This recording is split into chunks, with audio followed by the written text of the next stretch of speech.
Oh, what is up? Welcome to Bringing the Backups. I'm your host, Erick Hellwig. It's Super Bowl review time. Hell yeah, the first ever official episode of the podcast with no backup quarterback, baby. And oh, I thought about it. I thought about having David Klinger.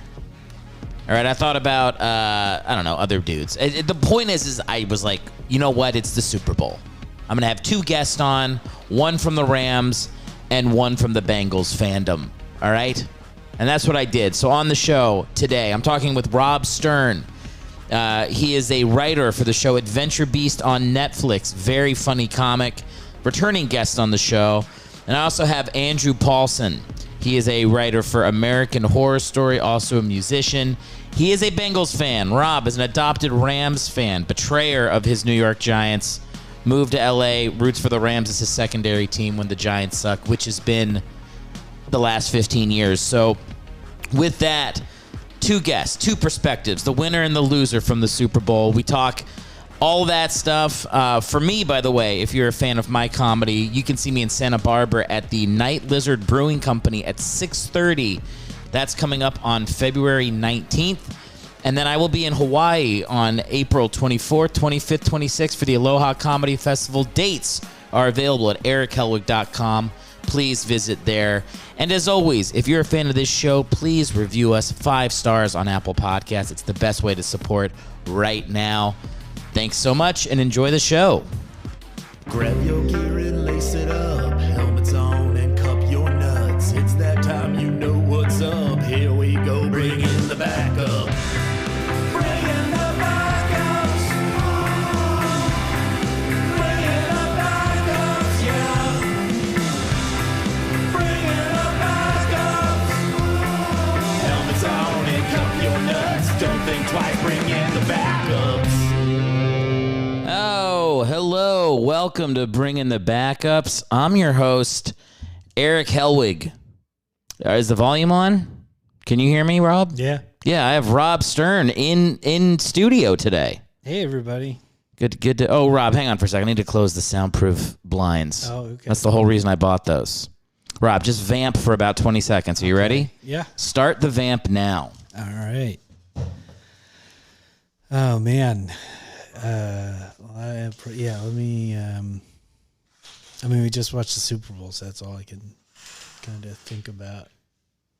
And then he closed the blinds. Is that vamping? I'm not good at this. That was one of the worst vamps I have ever heard in my life. I like how you were lecturing me before it started about don't edit the podcast, and then we started with 30 seconds of... You can't edit the podcast, dude. For real. What's wrong with editing the podcast? Because nobody cares. No, Rob. No, I hear this all the time. Like I've like some of the best podcasts you listen to, and it's like Joe Rogan goes for like 4 hours. It's like if people like you, they're not going to be like, ooh, like the podcast isn't edited correctly, so I stopped listening. Yeah, that's a good point. I mean, I don't know why I'm fighting with you. I agree with you that I shouldn't edit the podcast. Look, if you can get people know the quality will improve, the more successful the podcast gets. But like, definitely anyone who's listening is a fan of you. Yes. So they're going to enjoy like every aspect of it. And I know that because there are podcasts I listen to where the hosts, do like have to go take care of something and they just leave the mic on, and it's like funny. It's almost fun because you're like, you feel like you're hanging out with somebody. Yeah. Keeps that illusion alive. Yeah, they feel like they're in the room. Yeah. I mean, as our society becomes more and more closed off and people begin to just sort of become, hermits and sociopaths, like podcasts are going to be like one of the few ways that we maintain like social relationships. The Rams won. The Rams won. They were great. Yeah. So this is our. I want to know this. This is this is a history making episode. There's no backup quarterback for this episode. Wow. I am just going to talk about the Super Bowl. Can I tell you something that happened briefly during this Super Bowl? Of course. So Joe Burrow, by now everybody knows, went down and almost came out of the game. It looked yes, like. He did. Everybody was like, "Oh my God." First of all, I think everybody had the same thought. It was like, is that the one he just got surgery on? And it turns out it wasn't. So that was good. And then I'm sure they shot him up with like horse steroids and gave him like an 8-ball and were like, go fucking win the Super Bowl. They showed him a voicemail of his dad telling him he's not going to make it. They just anything they could get. Just so you know, the mafia has your dog and is going to kill him if you don't win this game. But for a brief moment, Brian was like, we were like, who's the backup for the Bengals? And do you know who Brian for a brief moment thought it was and made us all of us think it was? Who did he say? He said, it might be Nick Foles. Oh my God. If it was Nick Foles, we would have heard about it. Okay. Because the whole country would be like, well, he's got to go in for the Super Bowl. I mean, that would be, if it was Nick Foles, that would be the greatest thing to ever happen in football. If Nick Foles won another Super Bowl. They were like, who's the backup? And it's like, I think it's Nick Foles. And then Nick Foles like comes in and wins his second Super Bowl. Oh, that would make me very happy. Right. Currently, Nick Foles is in backup hell right now. Yeah. He's in third string. I just don't get it. I will never understand it, how you can have shown the ability to win the big one and then and really win it. I mean, like perform at that level. Yeah. Not like Brad Johnson or something where it's like good, but you know, your team won it for it's like, no, Nick Foles won it for them. And then just quickly be like relegated to the Jaguars. I think it's like a narrative is made about you. And that's like they just have a story that like Nick Foles only is good in this one run, and it's like I mean, you remember that season where he threw 27 touchdowns and 2 interceptions in 2013? That was pretty good too. People go, oh, that was Chip Kelly, and it's like, yeah, well, you think Chip Kelly sucks? That would be an argument that he's better, than the 27 touchdowns and 2. But whatever, I can't do this every episode. Every episode, it can't be this. Yeah. We have to talk about the Super Bowl. We just watched the Super Bowl. Yes. You are a Rams fan. I am a Rams. I'm a hometown fan in that I am a New York Giants fan. But when the New York Giants are whatever we want to call them, I turn to the Rams and I root for them, and I basically root for them against anybody that isn't the Giants. Yeah. Well, congratulations on the victory. I have a. You're not a hometown fan. You are an Eagles. I'm not only that, I am usually the opposite of a hometown fan. I'm an Eagles fan, and then I will root for whatever will make the most people around me miserable. Oh, I think that I think LA winning will make the most people miserable. Well, how's that? I think at least like a large portion. I think a large portion of LA is not LA Rams fans. So like, I love that the Rams are winning in a town that doesn't support them anywhere near the low. Here's the really messed up thing: is the Rams fans that I have met generally come from not as affluent parts of Los Angeles. So it's like this weird thing where like the real fans of Los Angeles Rams can't really afford to be going to as many games. Do you think I have zero facts based behind that? I have only like my personal experience. Anecdotal evidence. But that's what it's felt like to me, that there are people who grew up in LA, lived their whole life here, were fans of the Rams growing up before they moved away, and then are fans of them now that they're back. But when I want to look up when the Rams moved away. Let's see that. It was like 80. LA Rams. Something. You're guessing 80. I'm going to guess they moved away in 1993. Yeah, it could be the 90s. That's true. Because they won this. Didn't they win in the 80s? They won the Super Bowl in the 80s, or no? No, well, they won in St. Louis. I don't think they've won. I don't think they didn't win in LA. This is the first LA Super Bowl. Yes. Okay. Yeah. So here we go. They came back in 2016. Wait, did the Raiders win when they were in LA? They won the Super Bowl? Did they? I don't think so. Or were they in Oakland before that? They were okay, here's a good question. What were they before they were the Los Angeles Rams? Where did they actually start? Do you know the answer to this? They didn't start in Los Angeles? No, they started in 1936 and played until 1945 in a different city. 1936, Do you want a hint? Yeah. Cleveland. They were the Cleveland Rams for 10 years before they were the Los Angeles Rams, and they left in '94, and they went to they went to St. Louis, and they obviously won in St. Louis with Kurt Warner. Yeah. Have you watched the movie, by the way? I have not. I have to watch that movie. I have to watch it too. It's available. You can buy it now. Yeah, I'm gonna wait till it's free. When's it going to be free? I don't know. I feel like everything is free like very quickly nowadays. I don't know. I might buy it. Everybody at our job is like very. I mean, he's got like the greatest story and one of the greatest stories. No, that's why I thought I would assume you would have seen it because you're like you say Kurt Warner is your favorite. Was like your favorite football player. No, he wasn't my favorite. He's just I was a big fan of his. I've always thought he was like a good dude too. Anytime I hear him talk about like even any non-football related stuff, I think he generally seems like a really genuine human being who like cares about people. And you like tend to agree with him on his pro-life stuff? I mean, you're a big fan of that? No, but I can recognize that good people and I can differ in views, but I feel like we would probably share a lot of values when it comes to how we treat other people. Yeah. He seems like, I mean, I just watch him on NFL Network now. You know what I noticed about him is like he's a very like broad-chested guy. What do you mean? Like he's a very wide man. Oh. Like if you look at him, like I was looking at a photo of him, it was like they were listing like the greatest Rams quarterbacks. And for some reason, Jared Goff was close to him on the list. And I was like, Jared Goff looks like a different type of human. Yeah. Jared Goff's like this skinny little dude. And Kurt Warner, I'm like, oh, is that like those like 90s pads or something? He just looks like he has like huge shoulders. Yeah, maybe. I don't know. Yeah.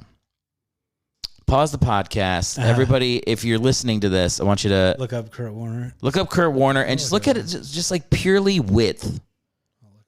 Yeah. Take a second while you're doing that. We want to tell everybody, if you would like to call into this show at any point, you can. The phone number here, 323-716-6072. That is for the Bring in the Backups voicemail.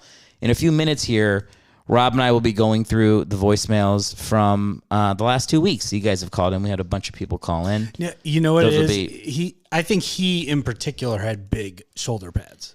I don't think those are normal quarterbacks. He is wearing, he clearly liked huge shoulder pads, which I feel like most quarterbacks don't. Because, I'm looking at but him on the Cardinals as well. He had huge shoulder pads.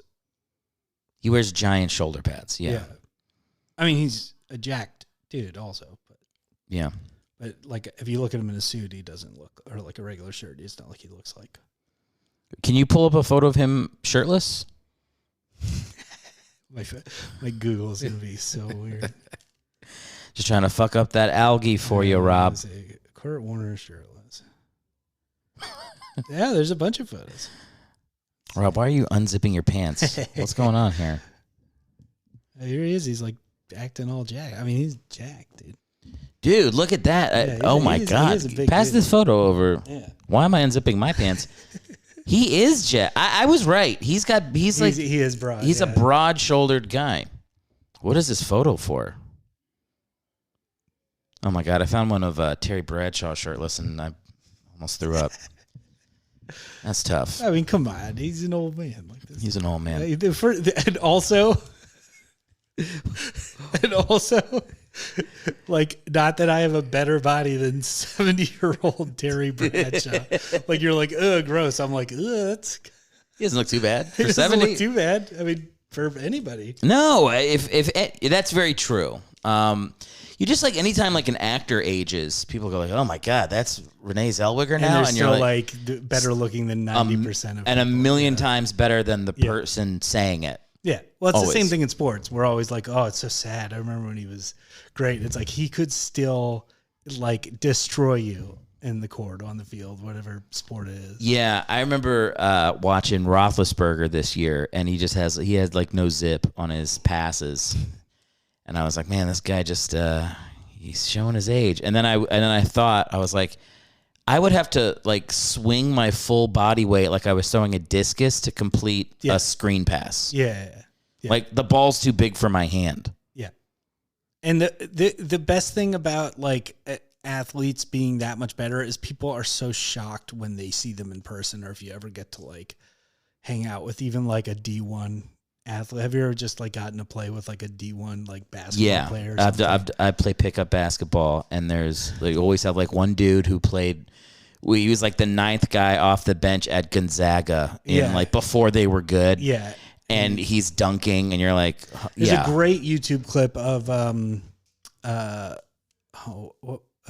Jeremy Lin playing against regular dudes, because everybody's like, he just looks so unassuming. Like he's not. Yeah. He's like 6'3", so he's like on the shorter side for the NBA. Yeah. Like, and he doesn't give off that he's like super jacked or anything. Like there's nothing that like screams at you that this guy would be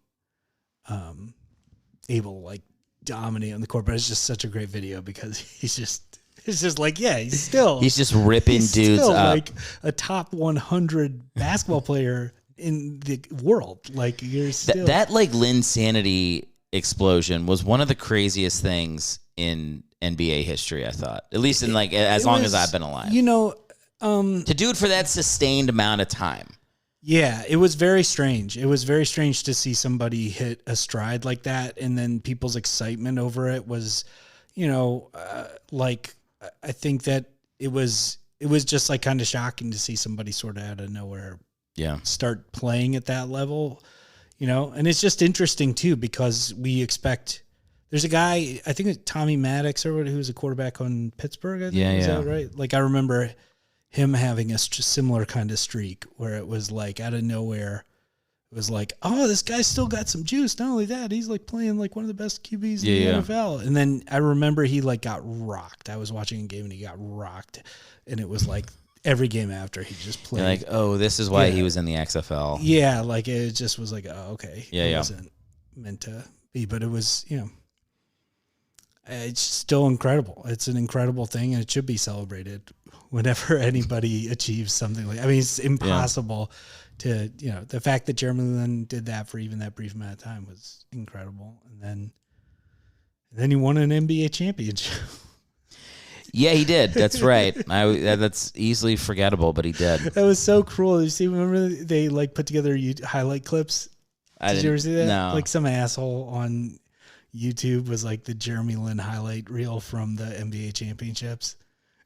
It's him standing up off his like chair and like sitting back down. I forget. I just remember being like, so. It's petty, but what can you do? People on the internet want to have fun. Yeah, at the expense of literally anyone at any time. Jeremy Lin gets to live on in lore forever. Like that's he did something like just to bring hope to the Knicks. I was talking to a Knicks fan last night after a show, and like they remind me a lot of like I guess Washington Commanders fans now, where the hopelessness of that fan base. Can we talk about the Commanders? So everybody thought that they were going to be the Admirals. Yes. Did you see that? But everybody thought that they had spoiled it and revealed that they were the Admirals. So I have a conspiracy theory. I believe they were going to be the Admirals. And I do believe that Dan Snyder was like infuriated that it got revealed and was like, so like the writers of Lost, he was like, just make it purgatory. Yeah, like I think he just was like, they don't know it's the Commanders. Yeah, these idiots thought it was the Admirals, but it was the Commanders. See, you're dumb. You're all dumb. I'm smart. Like I don't know. It seems like it could be that. I thought they should have been the Federalist. I thought that would have been cool because they got the Nationals. They got definitely the not the Capitals. Commanders. What about the Whigs? The Whigs would be amazing. The Washington Whigs? Are you kidding me? Why weren't they that? They should totally have been the Whigs. The Washington Whigs. You know what the problem is that they forget that like some of the best like teams have these ridiculous names. And it becomes really like synonymous with the team. Like you should definitely be the Whigs over the Commanders because the Whigs will eventually be cool if you start winning a bunch of games. Yeah. You'll find a way to make it cool. The same way the Lakers are the Lakers now. Like we don't think of it like we don't think of it as like what does it even mean? Like people who like lakes? It's Minnesota, like Lake Minnetonka or something. But what is a Laker? Is it someone who like enjoys a lake? Somebody who who swims in the lake. I don't know. Get off my ass. I wasn't coming for you. This is my own podcast. You're gonna challenge me? Rob, speaking of Jeremy Lin going on a streak, I'm hoping you can go on a streak on this show because I have a little game we're gonna play here. Okay. All right. And the first thing I'm gonna do for this game is I'm gonna play some music in the background. Perfectly suited quiz music. Yeah. Okay. You like this? Yeah. All right, great. Pets.com. Yeah, it does sound like a commercial. Mm-hmm. But whatever, this is going to be our game show music. Yeah. So we're going to play a game right now. Mm-hmm. Actually, now that I think about it, I don't want to play the music. No music. It's just too fucking distracting. So the game is, who is that? Okay. You have to guess who the person is that's talking. Whoa. But I'm going to give you a hint. Uh-huh. It's either Scott Stapp or Whitney Houston every time. Okay. Okay? All right. So are you ready to play? And this has nothing to do with football. No. Okay. All right. This has nothing to do with football. We will talk football later on, all right? Of course. Scott Stapp or Whitney Houston. Scott Stapp or Whitney Houston. Okay. Are you ready? Mm-hmm. Okay. So focus up. Yep. Here we go. Here's number one. Oh, say, can you see? All right. Let's get your answer. I mean, I got to go on a limb and say it's Scott Stapp. That is incorrect. Oh, it's Whitney. It's Whitney. Oh, wow. Very surprising. Yeah. She must have had like a bunch of coffee. It was towards the end of her career. Her voice was kind of gone. And yeah. I don't remember that phase, but. Yeah. Well, 0 for 1. Okay. All right. Are you ready for number 2? Here we go.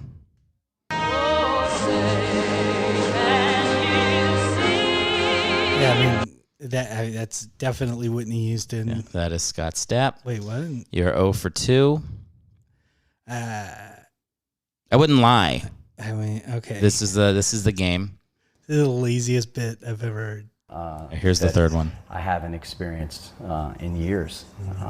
It's akin to a spiritual awakening in a sense, and knowing the underlying issue, which after it got flushed out, was. Okay, who was that? That's an interview clip. It's Scott Stapp. It's Whitney Houston. Okay. All right, now we're gonna do another quick one. How long is this bit gonna go? But yeah, he never liked the fact that people would say, "You're jealous of her. You're just jealous of her fame and her fortune and what she has and everything," and he would get pissed off. Mm-hmm. But it's not abnormal for a man to feel that way. The person talking that clip is Bobby Brown. That's who's being referenced in that. Okay. If that's a little bit of a hint. I mean, based on everything that has happened in this game so far, I'm just going to have to guess Scott Stapp. It's Whitney Houston. She was with Bobby Brown for years. I kind of thought I was laying that one up for you. There's only a couple more of these. There's more? There's only a couple Erick. more. Listen, it's Whitney Houston or Scott Stapp. I mean, they have completely different voices, so don't get mad at me. Even if this game wasn't a joke, this is a terrible game. All right, well, all right. Okay. Mr. Gorbachev, tear down this wall. All right, who do you got? That's Ronald Reagan. That is Whitney Houston. Okay. Come on, man. Last one. Mm-hmm. You should feel good about this one. George Bush doesn't care about black people. Okay. All right. Kanye West. That is Ronald Reagan. Okay. So 0 for 6. Rob, thanks for playing the game. Who's that? Scott Stapp or Whitney Houston? All right. I got to get better game show music. The other bit we're going to do later is going to be more football centric, all right? All right. Did you like the Super Bowl? Did you guys have a good time? I know you were at a Super Bowl party watching. I did have a really good time at the Super Bowl. It was really fun. We were doing the prop bets with you. I won $7.75. It's more than that one. Really? Yeah, we lost everything. You lost. Well, you mean like everything you own? Everything we bet, not everything. Did you bet like $45? That was the max. No, we only bet 35. Okay. We only bought one box because I don't know. The boxes are so hard to win. There's so many of them.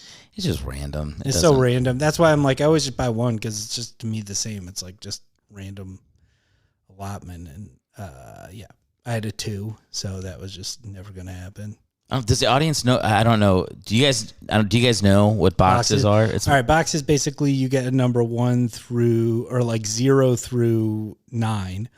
And it's a grid, and so you end up randomly getting assigned a box that has the 2 numbers. Each is the last number and the score of each team. Yes. So I had 2 for the Rams and 7 for the Bengals, meaning that the Bengals would have had to score a number that ends in 7, so let's say 27, and the Rams would have had to score a number that ends in 2, let's say 12. Yeah. And in order for a 2, it would have to be basically either a safety or 4 field goals. 4 field goals, or 2 field goals is a touchdown and missed extra point.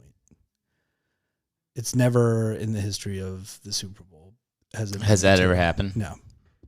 Is it in a quarter for the whole game? Because you get it for a quarter. So every quarter you get a chance. So you have like some chance, but I mean, once you have a 2 or once you have like a 5, those are like, it's like it becomes chances. Yeah, you could also like miss an extra point, and then they just try to go for a 2-point conversion to get it back, and then that gets you to 12. So you could do it with 2 touchdowns without the missed.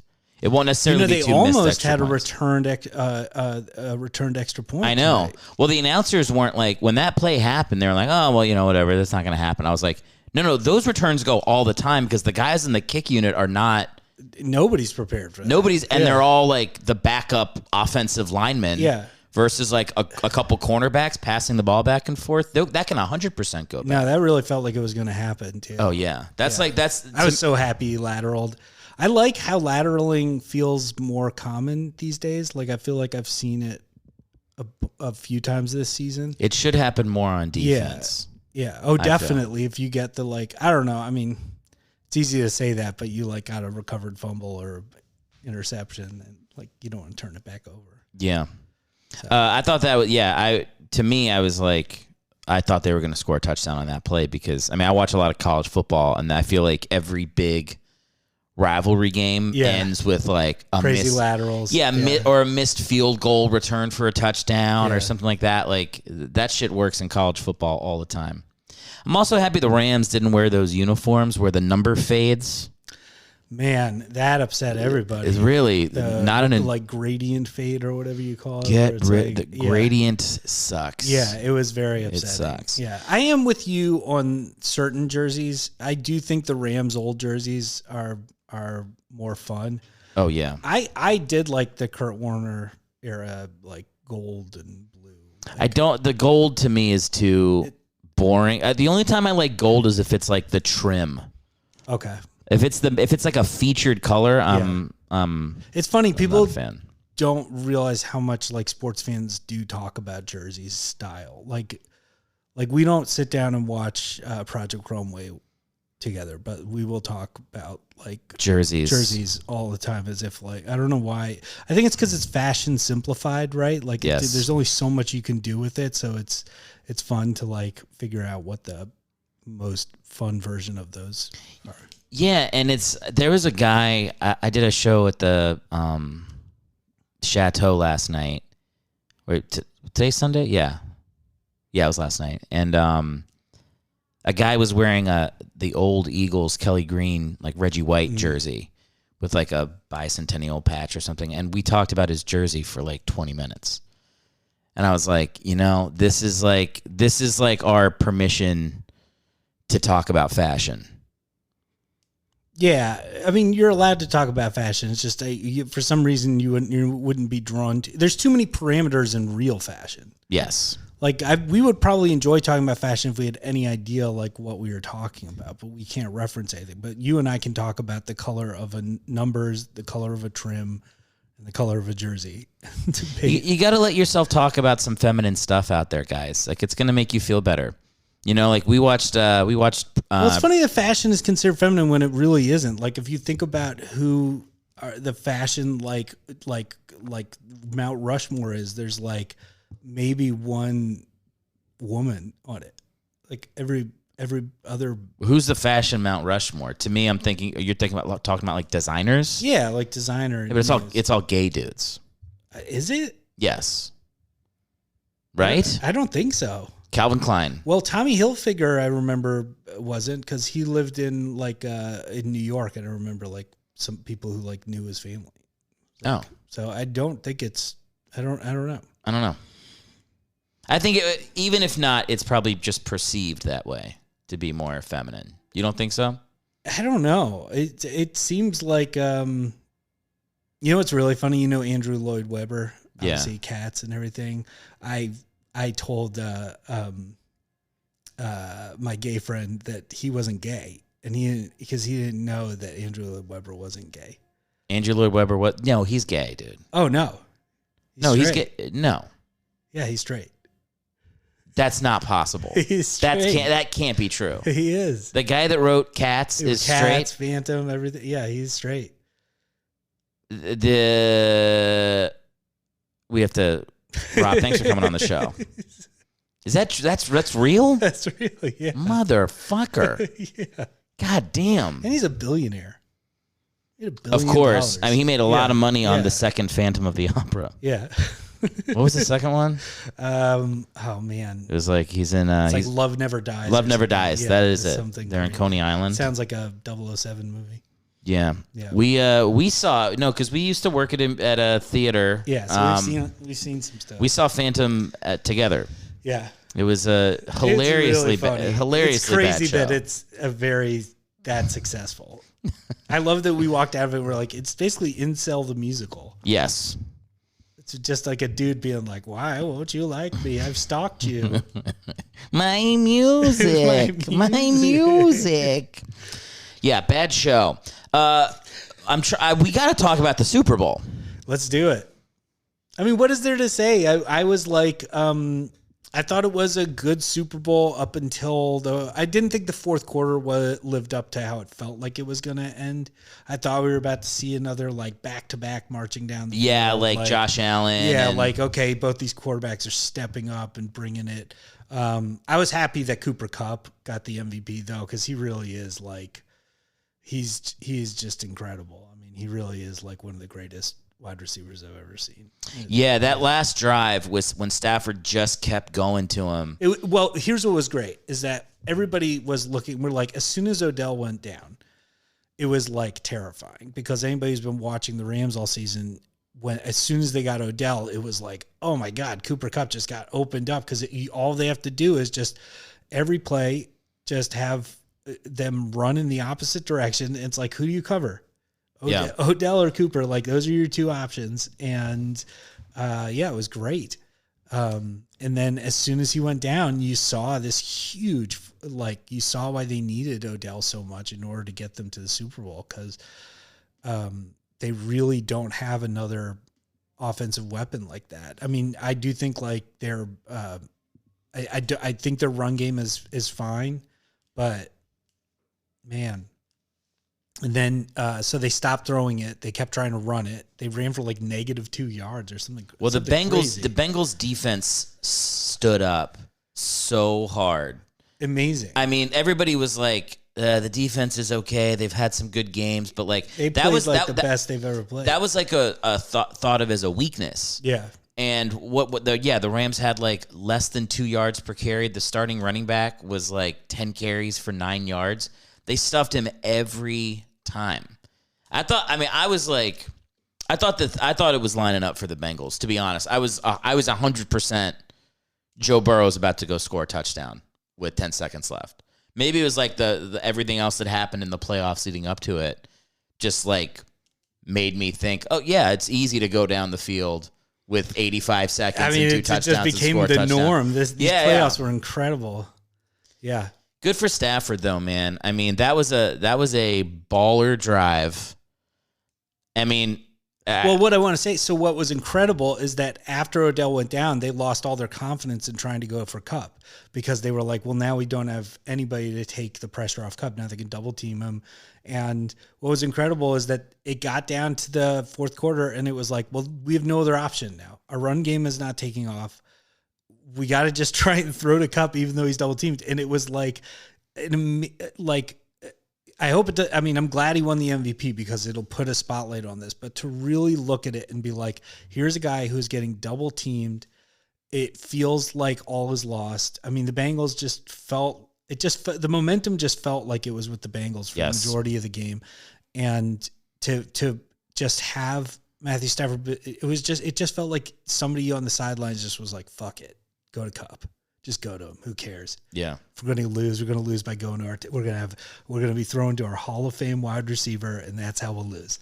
And it was like, he's going to be in the Hall of Fame for a reason because he took down all of those passes under double team. It was crazy. It was an amazing performance. I was glad that they didn't do as much. I like Stafford. I was glad they didn't just give it to the quarterback. Anytime a non-quarterback wins the MVP for the game, I'm excited. Yeah, because it did feel like that brief moment of like, well, who was like, Kupp is the clear like MVP to me, but I can understand why someone would be like, I mean, nobody had like such a dominant performance, and then they usually just go default. give it to, they go, well, let's just give it to the quarterback. Can't go wrong with that.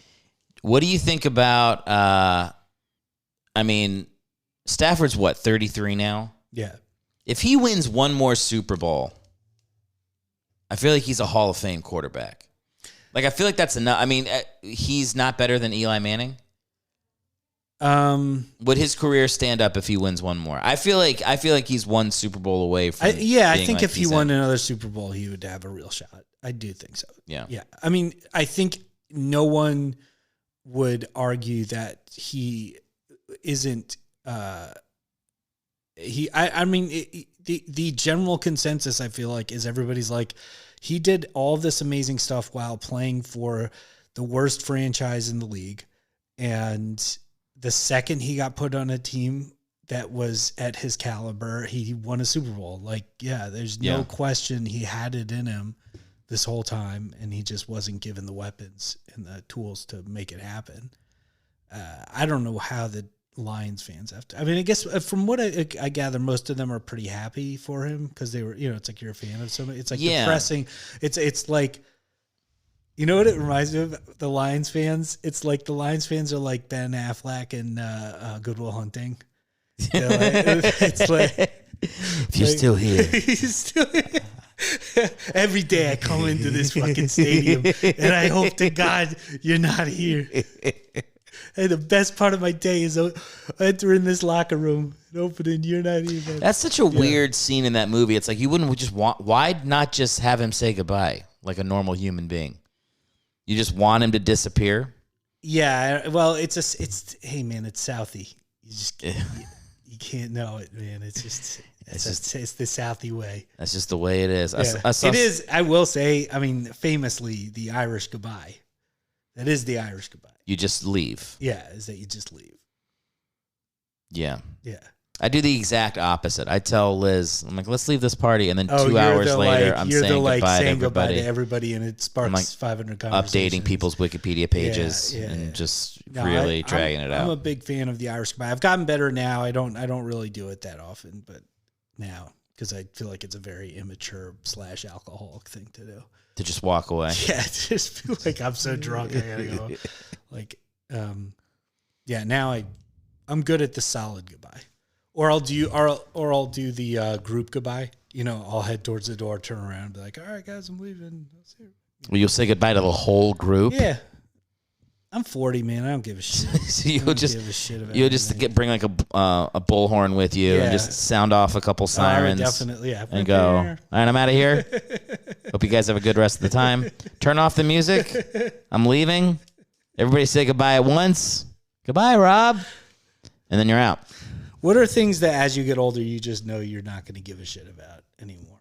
Because I do feel like sort of social norms have definitely just continually like gotten less and less. You care less and less about it, yeah. Yeah, just like who cares? Like anyone that would care about the way you said goodbye is someone you just wouldn't want to be around anyways. The biggest thing I honestly think is I guess it's like codependent is the word, where like if I meet somebody and I feel, and they're like, they're cold to me, I'm like, what can I do to like warm them up? Yeah. At least that's how I've been most of my life. Yeah. I know exactly what you're And saying. now when I meet somebody and they're like, "Rah," I'm just like, fuck you. And I just walk away from them. Yeah. It's that thing. I used to, this is a thing in my head where when people go like that phrase, if you just, once you get to know them, I'm like, oh my God. You know what? I don't want to. Yeah. Find some other sucker to care about why you have to be an asshole for the first 3 months you know somebody. Like, it's just, I don't. And it's crazy that people like get that. Like, there's certain people who get that excuse, and then certain people who don't. And Yeah, well, it's pretty simple. If they're hot, they get the excuse. No, it's not. Can I tell you what's really frustrating is like it's insulting to your friends who are respectful of you and respectful of your time when you clearly are willing to put in this much more effort into somebody. Like, there are people who I'm friends with who are friends with people who like won't give them the time of day. Yeah. And I'm like, I really don't think that if I treated you that way, you would put up with it. But for some reason, this person gets to do that. So like, that's how I look at it from that perspective. This is a biblical story, Rob. You know what story this is. What's the story? This is the prodigal son. Oh. You know, are you familiar with the fable? No. What? So there's two sons. Uh-huh. And they work for their father, and one of the sons is like a really good worker, and the other son is he leaves and he just whores it up, and he spends all his money, and he gets his dick sucked by prostitutes, and he blows his load all over the town. And this is in the Bible. This is in the Bible. Okay. This is word for word. Okay. He's just jizzing left and right. He jizzes himself out, and he's just destitute on the street. And then he comes back, and his father throws him a big party, and they roast a lamb alive. It's screaming at the party. And then the father goes to the other son, who's pissed, and he's like, "Why are you throwing him a party?" Yeah, I've been here working. I've been here working, And the father's like, "Shut the fuck up. Your son's back, or your brother's back. Quit being a little bitch." That's the story of the prodigal son. It's basically is there any story? Like, what's the end? The end is like, this is what you're supposed to do. Is like, you're supposed to just like rejoice that the prodigal son has found his way back home, and not say that you're owed something because you did the right thing the whole time. I mean, Jesus, like, I don't know. That just feels. My father, when I was growing up, said it was the hardest story he could get behind in the Bible. I mean, I don't understand what that's supposed to, I understand, like, worry about yourself, like, if that's the message, but like, if party money and supplies are being spent on someone who hasn't put work in, yeah, you have a right to be pissed off. I think the moral of the story is, you should be good for the sake of being good and not thinking about the rewards that come your way. I guess, but and you should just be happy for your for your shitty jizzed out brother. That's the real moral. And with that, Rob, I think we should get to some voicemails, because we do have some voicemails on the show. We kind of talked about the Super Bowl. You were on as like my Rams correspondent, basically. Oh, yeah. Probably should have told you that 40 minutes ago. Yeah, I guess I didn't do a good job. No, you did fine. I mean, the Super Bowl is here's what's your takeaway from the Super Bowl? Because my takeaway is I felt like I was obviously rooting for the Rams, but I was also just really happy for the city of LA. I felt like it was both the halftime show, the fact that the home team won in the stadium was great, and I felt like a lot of people who don't sort of, I don't know, I felt like they did a good job of representing like the heart of LA, which isn't our, Hollywood bullshit LA. Like, it's the South Central, it's Englewood itself. Like, these are places where the stadium is. Yeah. Yeah. Like, I feel like they did a good job of sort of celebrating that tonight, and then the fact that they won was like a cherry on top. And I don't know, I just know there's a bunch of pissed off like non-Rams fans, and that makes me happy. Pissed off in LA. LA. I was feeling like I was very hopeful that the Bengals would win just because their story of their team and the fact that the Bengals are synonymous with failure. I was like, oh, what a turnaround that would be when they literally won 6 games in 2 years leading up to this season, right? Yeah. So that type of turnaround, I was just rooting for. Yeah, I was just kind of rooting for like the fans of Cincinnati a little bit, but I like the way you put it, like the fans of LA. In that way, it's a very rootable situation too. So I was, to be honest, I was like, I'll be happy if either team wins because there's stories to root for on either side. I do like Matthew Stafford a lot. So I always thought he was very underrated and kind of like maligned just because he was drafted by Detroit, and I appreciated that like he was like a fucking tough guy in Detroit. Like didn't miss games, played hurt. Like he really wanted to be the guy to bring a Super Bowl to Detroit. Yes, it just shows how flawed their franchise is. I mean, at a certain point, what blows my mind is that what blows my mind about sports in general is that they're not a municipality. They are owned by single entities, by individuals. And these people, like, did you see the owner tonight of the Rams get up? No. He just had like a shitty suit on. Like it just didn't fit him well. And he just looked like Stan Kroenke. Is that the guy? I don't know, whatever his name is. And he just went out. He's like, I was very happy about my team when these boys really fought. And it's just like, why the fuck?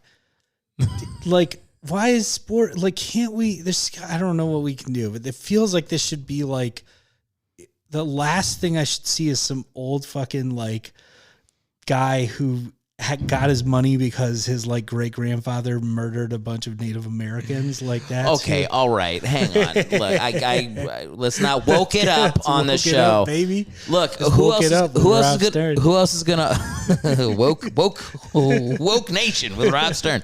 Look. Somebody with money has to have it. Fine, but I'm saying like it's so crazy to be like, here's all these people to be crazy who made a miracle happen, and then this guy who honestly, like, if his team didn't get the Super Bowl, who gives a shit? He would have been on Epstein's island. Like, I am now rooting for Detroit because they got a coach who's like feels like a very tough guy, and then I saw the owner of the Detroit is like the daughter of the old Ford guy, and she seemed like a normal human. If the owner seems like just a little human, if you have even any bit of humanity, any bit of like you cry a little bit, like it was. I saw like the Lions won their first game, and like the coach picked up the owner and swung her around, and she was laughing and giggling and high fiving the players, and I was like, okay, at least real person. I'm getting real person vibes. Yeah, there's some. It's like the Lakers owner. What's her name? Jenny Buss. Yeah, people like her too.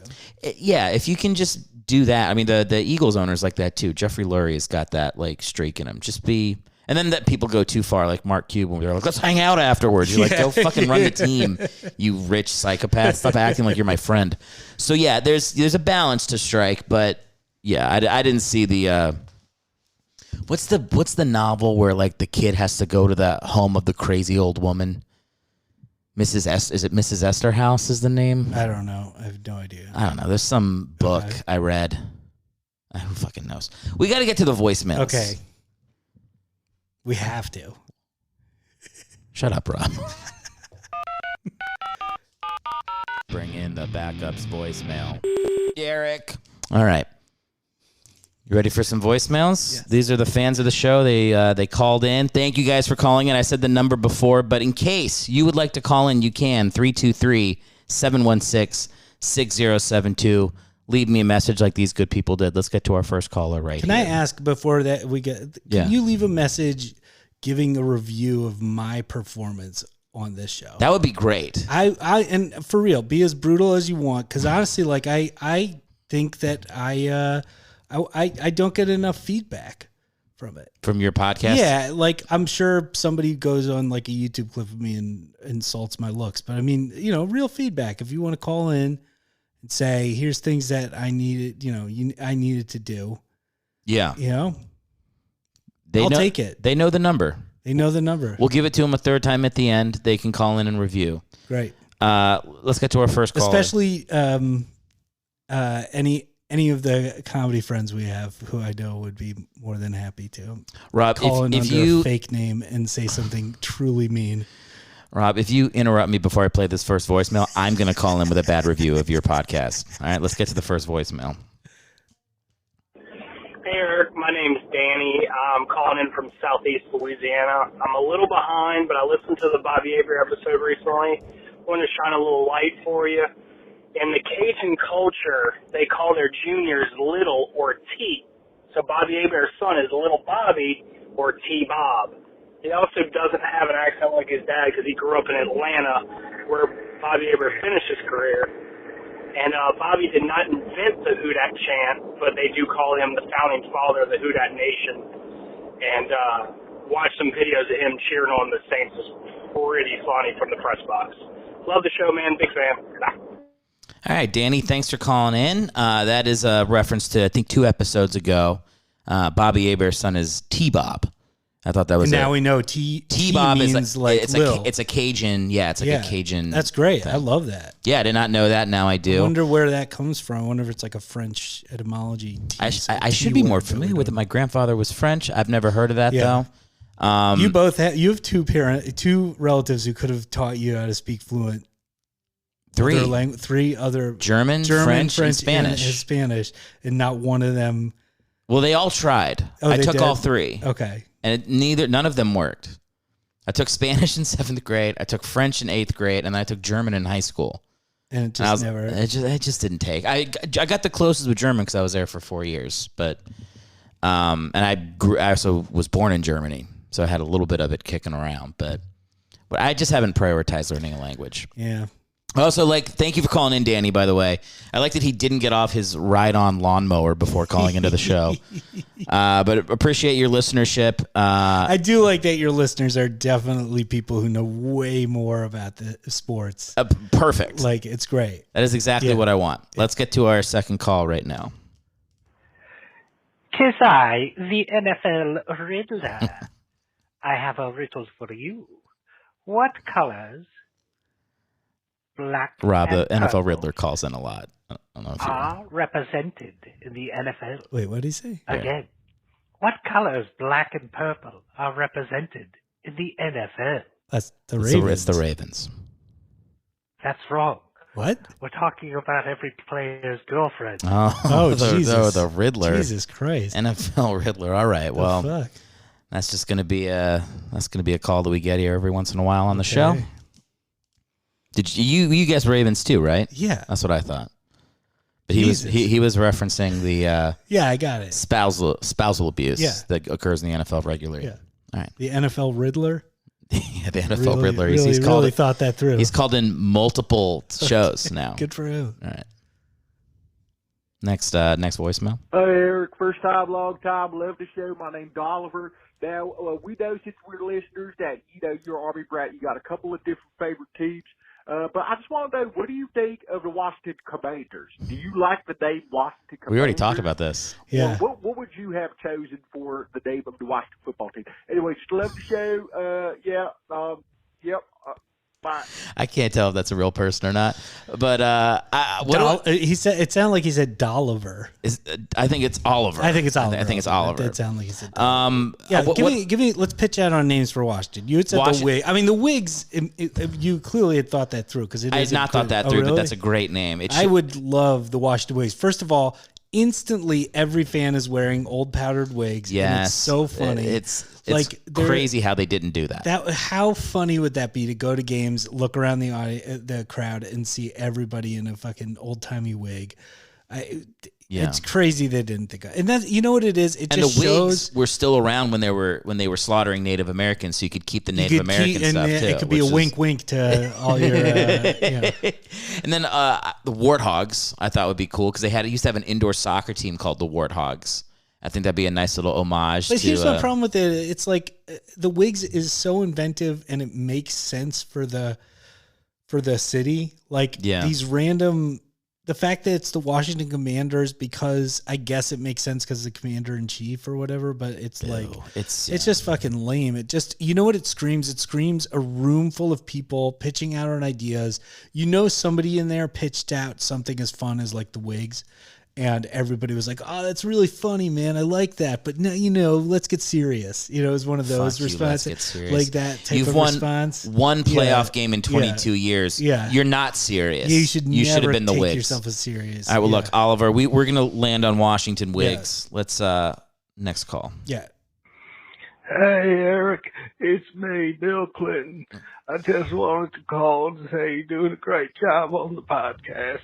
Also, I think you left your wallet on the plane back from that island we went to together. Pedophile you know island, the one. Give me a call. I'll get it to you. Well, I guess now's as good a time as any to come clean. I spent a lot of time on Jeffrey Epstein's island. Yeah. But I was playing drums for like the band. Oh, okay. Yeah, I'm sure they'll understand that, and I hope so. Yeah. Well, anyway, you know, we'll put that on your tombstone when they find you in your jail cell. Suicided. I like suicided is a new way to say committed suicide. Well, that's what they say. Well, no, they say suicided is like what they say because it's like that's what the CIA does to everybody. They suicide you. Yeah, they suicide you. It's like they killed themselves. Well, dark stuff on the show. I want to say for the Washington, I think in terms of like fun, just go with it. They should have been like the racists or something. Like it should have just been the Washington racists or just go with, just go in the direction of like whatever. Like you know, you just lean into it. Sure. Yeah. Yeah, bring in the backups. Oh yeah, it's Chief Bonesaw. And I don't know about you, but I'm ready for the Super Bowl. Yeah. Here's my question for you, brother. What team is going to be next year's Cincinnati Bengals? What underachieving team this year is going to take the big leap in 2022, 3? Yeah. Love the show. That's Chief Bonesaw from the Spider-Man movies? The character Chief Bonesaw from one of the Tobey Maguire. One of the only, from the first Spider-Man movie. Yeah. It's about 14 years old now. Wow, that's great that he took time out of his. And it's crazy because the actor that played him is dead. Yeah. So to still get the character in. Yeah. Solid. Pretty incredible. Who do you think is going to be the surprise team next year? I want it to be the Giants. That's what I'm hoping. I'm hoping that Daniel Jones is actually really good. He's shown flashes of brilliance. I hope that the Giants put together a team that gives him an actual chance to shine and that he'll be like one of the toughest quarterbacks of all time. I mean, the hits he's taken, I don't know. That would be my dream. What do I honestly think will be the team that'll pull it off?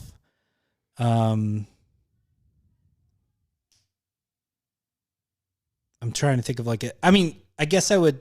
Well, what are we saying? Like the loserish, like the most losses. A team that was really bad that could go to really good.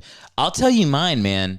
I think Detroit could get better really quickly. They have a ton of picks, and I think they have a good culture on that team. So if you're really saying Bengals were like well under. I think they had 4 wins last year. Yeah. So if you had to go to like the bottom 5 teams in the league, Detroit's got the best chance to be that. You know team. what? Who could actually would be could be the Jaguars. I do think Trevor Lawrence has shown moments of being able to have that. He could make that turn, and it's not like Doug Peterson hasn't done it before. He got hired as the coach of the Jaguars. Yeah. You looked at me like you didn't know. If this was a video podcast, people would be with me. Yeah. But to them, it just felt like a silence. Well, I'm terrible with names, so sometimes I'm like, I need to Doug Peterson was the coach that the Eagles won the Super Bowl with. Yes. Yeah. Okay, you got Jags. I got Lions. Yeah, I would say. I mean, the Jags to me would be the most fun because they're just the worst. I don't know. I would rather be the Lions than the Jags. I feel like. Yeah. We only have 2 more, so let's wrap this up. I don't want to get you out of here before an hour. All right. 'Tis I, the NFL Quizler. Oh. The NFL Riddler is my cousin. Okay. I have a question for guest Rob Stern. What the hell? Again, I have a I guess question for your he knew you were going to guest, be on the show. Rob That's so crazy. Stern. How would he know? What does the abbreviation MVP stand for? It's easy. I repeat. Yeah. What does the abbreviation MVP He really wants you to hear the question. for? Yeah, I guess most valuable player. Right? That's wrong. How do they? It actually means might violate parole. Oh. Sounds like another reference towards the... I do like how half your show is quiz questions where the answer is something totally insane. All right, and we have one more left here. One more. Hey, this is Christian from the Washington, D.C. area. I was wondering, how did you feel about the Super Bowl? And if you think that Joe Burrow is going to make it back to another Super Bowl? I definitely think Joe Burrow's going back Is to that. Matthew Stafford going to stay with the Rams? Or is he going to retire? What? Why would he retire? Christian from Washington, D.C., why would he retire? I mean, if Joe Burrow didn't make it back to the Super Bowl, I'd be blown away. He is like playing like a future Hall of Famer. He really looked like the better quarterback tonight, and it was I mean, up until the fourth quarter, basically after he got injured, so I would be blown away. Yeah, Matthew Stafford, obviously, like they still have most of the same team. They're going to be able to make a good run for it next year as well. I think the Rams have like a 2-year window here where with all their players before they get old where they could win another one, and then obviously they're going to suck because they traded who are they going to lose next year? Probably. I don't think anybody. I think everybody's on contract for at least. Is Odell coming back next year? I mean, I don't know about that. Yeah, that'll be. Yeah. I mean, the way he was crying those tears when he got injured. I mean, that was the most underrated story from the Super Bowl this year. I would say he gets one touchdown, gets injured. It felt like all is lost, and then they still get the win, justifying his decision to come to the Rams and. Yeah. The fact that he contributed to the win, even though he had a season-ending injury in the Super Bowl. You said it really well. It's like he's contributing to the team even when he's not making catches because of how much attention he draws. That was what when I saw him on the Browns. I was like, I've seen this guy. I've watched his career, obviously, because I'm a Giants fan. Watched him from the beginning, and every time I was like, he is the perfect weapon to just run giant wheel routes and fucking post routes, and just every time he's going to be a distraction and open up the field. And then every other time, and then 3 to 4 times a game, he'll actually be able to get open down deep. Yeah. It reminds me of Deshaun Jackson in his prime, where he was like, he would have 3 or 4 catches a game, but he would average 25 yards a catch, and every third game he would catch a 50-yard bomb. Yeah. And you just be like, just doing that made Macklin open for the slants and the little skinny post and the outs, and it opens up the whole offense because you have to have somebody that can beat you deep every time. And you saw it the second he got injured. You saw what happened. It was just okay. We don't need to worry about any of these guys except for Cooper Kupp now. But then Stafford and Kupp just like whatever. They just made eye contact on the sideline. I was sitting there at the end, and I felt so much stress. It really does. I cannot. Something so far away from me is the ability of these people to perform at that level and under that level of pressure. I don't understand physically how they're able to handle it. If I was getting up off the couch. I had to like walk around the room to like relieve some of the stress of like watching this thing. You know, if I had to compare it to something in our field in comedy, it would be like going on America's Got Talent knowing you were going to lose. Anyway, that's been our segment. Bring in the backups voicemail. Erick. Rob, thanks for coming on the show. Thanks for having me. Before you leave, tell my listeners, I've never seen somebody so prepared to leave. You were like really ready to go. Before you burst through my wall with a human-sized hole, you want to tell the listeners where they can follow you, support you, what you have going on? Yeah, find me on the Rob Stern. That's TheRobStern. at all social medias. Also, therobstern.com. We'll have everything as well. Yeah, I post where I'm performing, and anything I got coming up will be on there as well. And check out my TV show. It's called Adventure Beast on Netflix.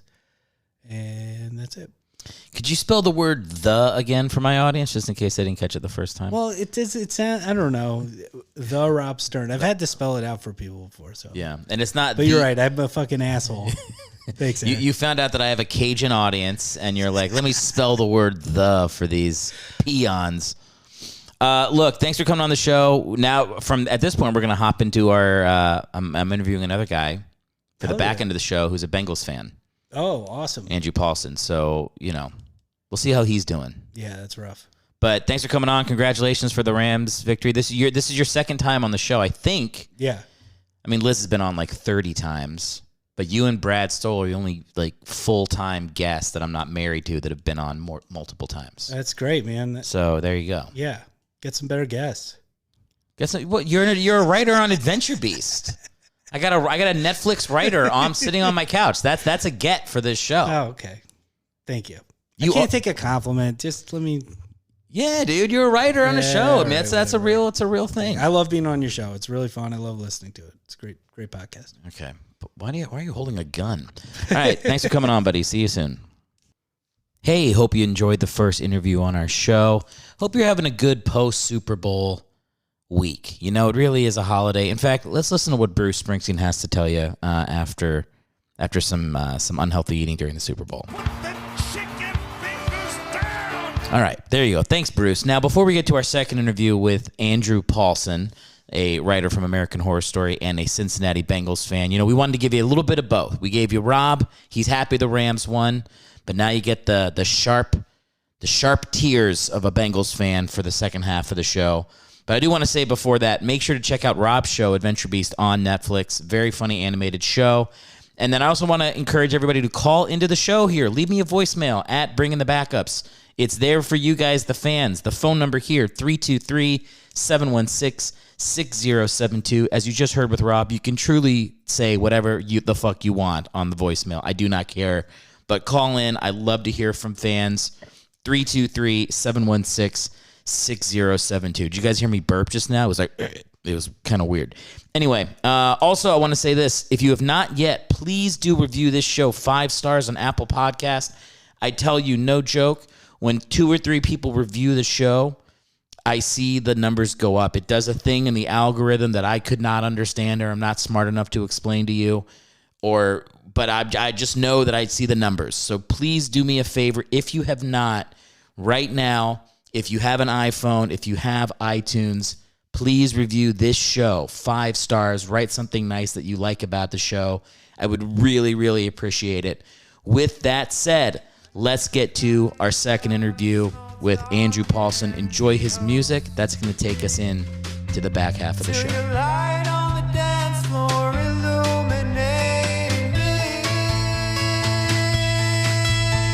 I'm lost in a moment, caught in emotion. I'm feeling I hardly knew. Some kind of dreaming I never believed in until I locked eyes with you.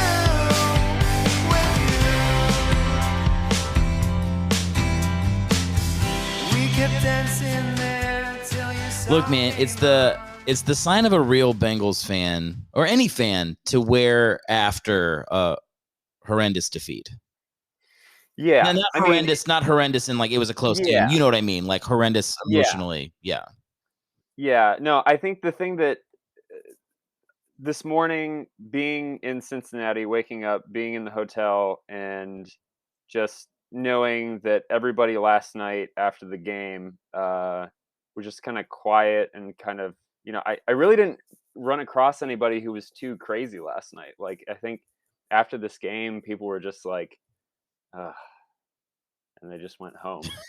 So I think this morning, everyone was just like, I think they had a little bit of time to process it. And people everywhere that I went, people were still wearing their Bengals stuff. So I was just like, well, I'm going to wear my Bengals stuff today. So. Yeah, man. Well, look, I appreciate you coming on. I was like, sure, because the other guy that's on this podcast, I interviewed him yesterday. He was like a Rams fan, and I was like, there's a solid possibility someone's not showing up for their interview. Yeah, but I was happy that both of you were able to do it, and yeah, man. So I'm a little curious. By the way, I already started recording. That's fine. It's a highly unprofessional podcast. There's no intro. I'll give you a chance to plug shit at the end. Oh, let me ask you this too. I listened to your music. That song you sent me. Yeah. Can I play you in with your own song? Are you cool with that? Sure. All right, cool. Yeah, you can do that. And I'll definitely do that. And I'll keep in this part where I get your permission before. All right. Great. Are you from Cincinnati? I'm not from Cincinnati. I'm from Toledo, Ohio.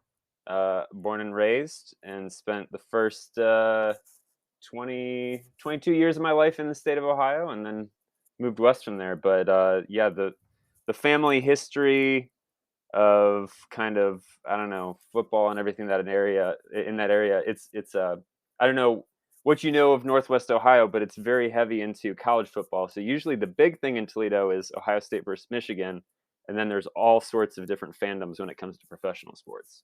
Yeah. What about the Rockets? Don't you have Toledo Rockets? So yeah, so my parents are both Rockets. They actually met at UT, University of Toledo.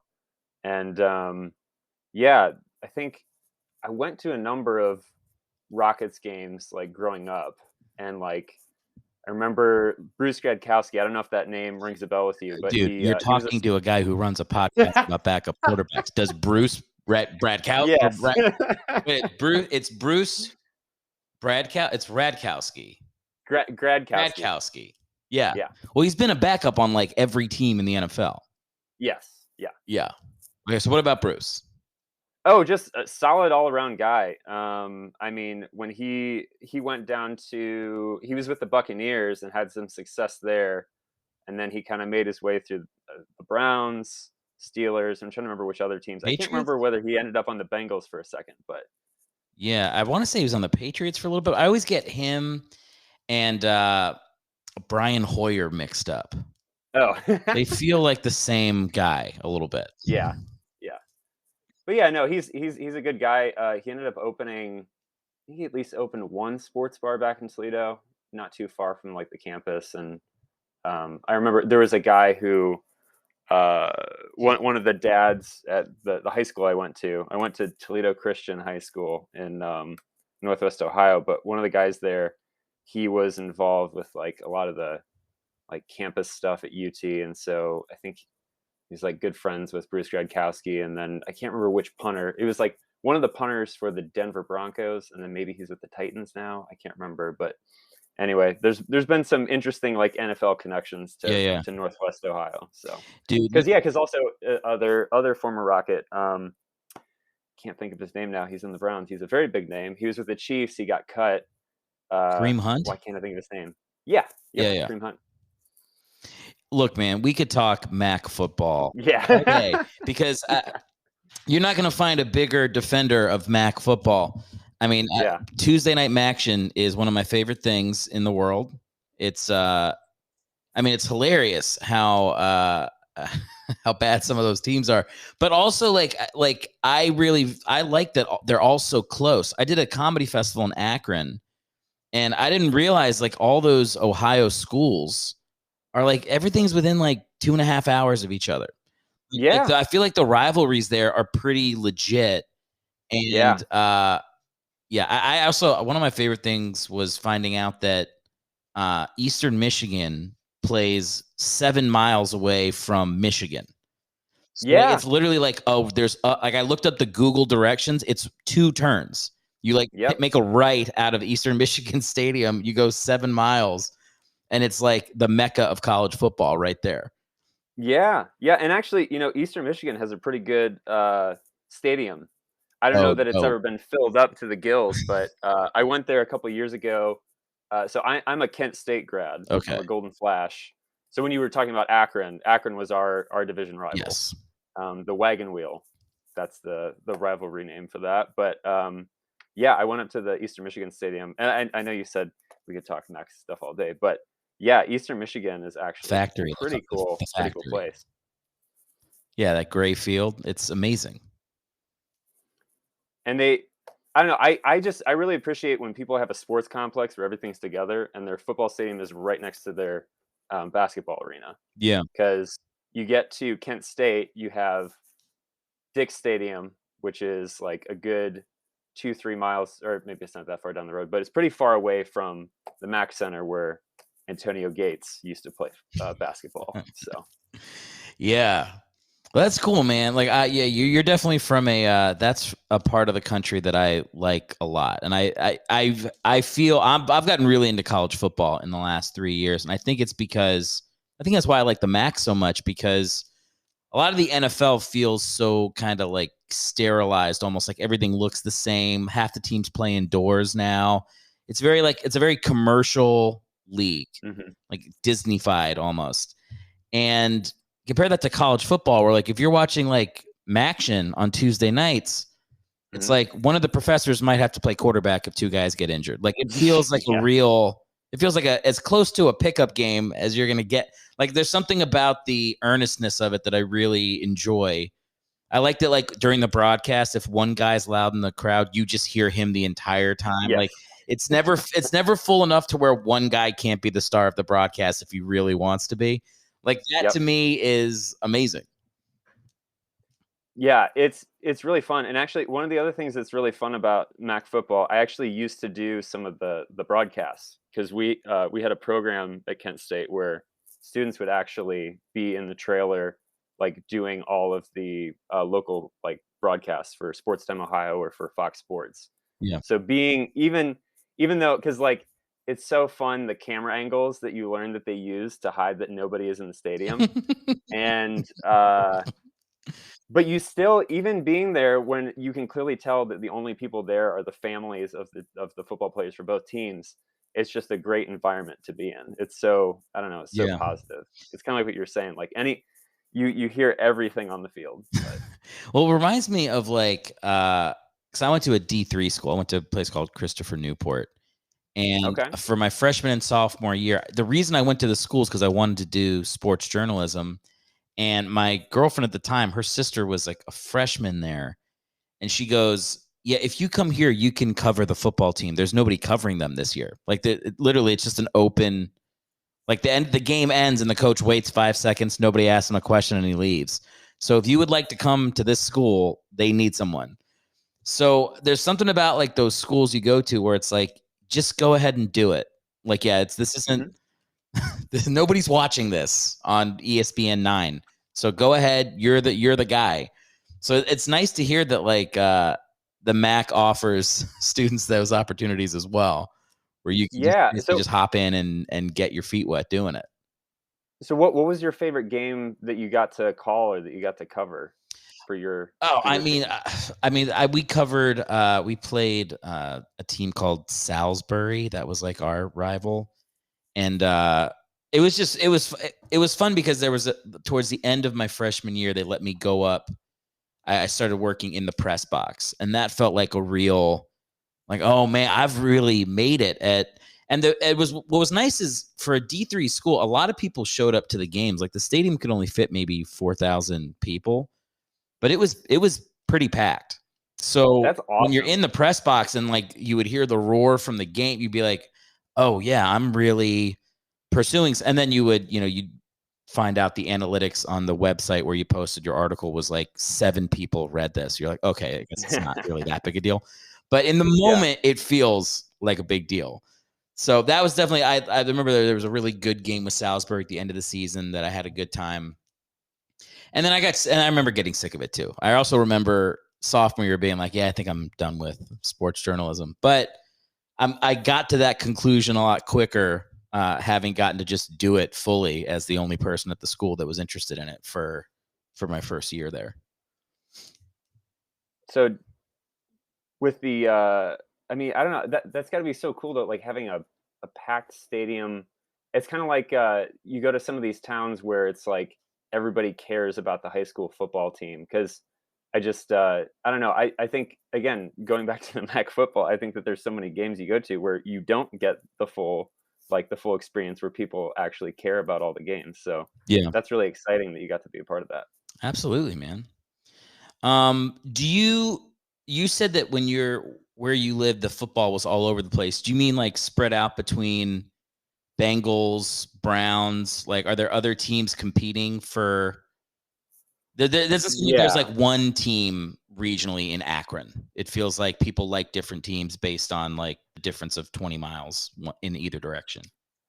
Yeah, it's pretty crazy. I think that you have a ton of people that are Lions fans because Toledo's only 50 minutes away from that territory, and then you've got all the Browns fans, and then when Ben Roethlisberger entered the league, there were all these people in Findlay, and then Toledo by proxy. Findlay is like 45 minutes south of Toledo. Yeah. And so then you started getting all these Ohio fans that were claiming Steelers, and then Bengals are down the road. Colts are also pretty close by. They started being successful with Peyton Manning. So it's a pretty competitive area, and I think it took a while for me to even meet like another person in Toledo that was actually a Bengals fan. I think it was pretty much I was the only one wearing a Chad Johnson jersey back then. Dude, of all the teams to stick with, sometimes when the team is so bad, it's easier to stick with them because it just becomes a part of your identity almost. Like I like the Eagle. I'm an Eagles fan, and when I was a kid, the Eagles were terrible. And you're just like, no, now I'm too far in. Like I've seen them lose too badly for too long. And do you ever feel like I mean, did you ever know somebody that like was a Bengals fan and then switched? And like did you have any of those people, like kind of front runner friends or anything like that?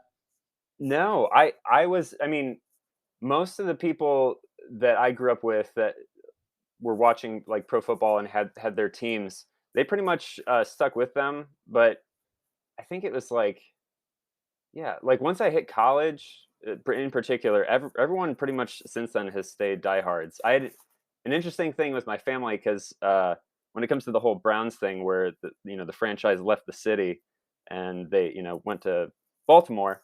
My uncle used to be a Browns fan because he was like went to college in Ohio, was living in Ohio, but then the team left, and then he ended up moving with my cousins, and the rest of my family over to Western Pennsylvania to Greensburg, which is just outside of Pittsburgh. So they became Steelers fans. So it's like interesting to see. We have like all these old family photos where he's like wearing brown sweatshirts and stuff. And even like as a kid, I had like a hand-me-down Steelers, sweatshirt, which anytime I see that picture, it just makes me cringe. But the amount of people that like, especially with Ohio football, like, or even like I've got some friends who are Lions fans that like, it doesn't matter, like through thick or thin, they stick with it. But then you have some people that they saw Tom Brady in their first Super Bowl that are, in Northwest Ohio. Yeah. I have one friend in particular who's a big Patriots fan, and then by proxy, a Buccaneers fan now. But it's not easy sticking through because so I started watching the Bengals. I was actually the one who brought the Bengals into the family. My grandpa or my great grandpa was a huge Lions fan. So like my first like memories of like NFL stuff are like watching the Lions lose on Thanksgiving Day. Yeah. But I always rooted for them, and I think that's where my appreciation for the Bengals came, because I saw like the game that turned me into a Bengals fan. It was like 2003. Bengals were up against the Chiefs, the Kansas City Chiefs. They were 9-0 at the time. The Chiefs were, and this was Marvin Lewis's first year as the Bengals head coach, and they would just come off of horrible season. Dick LeBeau, who was later he was like the defensive genius behind the Steelers for a few years. Yeah. He was the head coach, and the Bengals were awful. But they drafted Carson Palmer. I think it was the 2003 draft that they got him. Palmer didn't start. It was John Kitna. But they somehow pulled out this victory against the undefeated Chiefs. I happened to be watching football that Sunday, and ever since then, I was just like, I care about the Bengals. And the following season, they had like that incredible game against the Browns, which to this date is the highest scoring game in the modern NFL.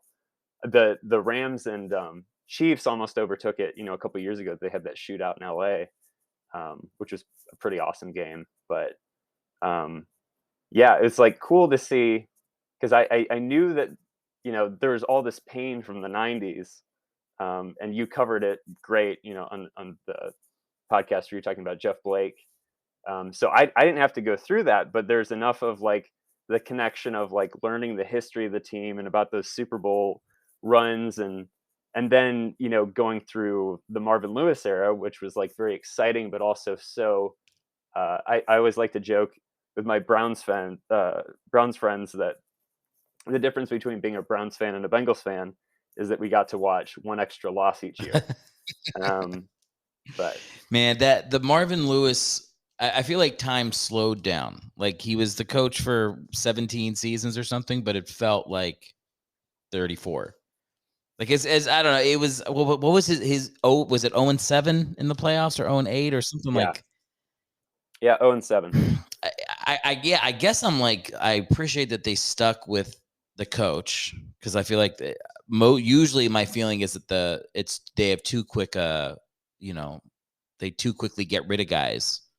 But then he's like that one like outlier where you're like, how do you go 8 playoff games without winning one and keep your job? But I don't know. I guess maybe their mentality was like, it's better than what it was before he got here, Yeah, I really think it was that, and also he had a really good relationship with Mike Brown, with their owner. Yeah. And the one thing that I didn't, it's like the thing that I didn't necessarily appreciate when Marvin Lewis was the head coach was that consistency, because you look at the Browns and how many coaches got fired within the amount of time that Marvin Lewis was in Cincinnati, even though he wasn't known for making good second half adjustments for the team when it came to working with his coordinators on a game plan. At least there was that consistency in personnel and kind of what they're going to try and do in the draft. And it took a long time for them to actually start spending money in free agency on the right players. I don't know if you remember, there was the season that they signed Antonio Bryant to a ridiculous deal. It was like worth $21 million.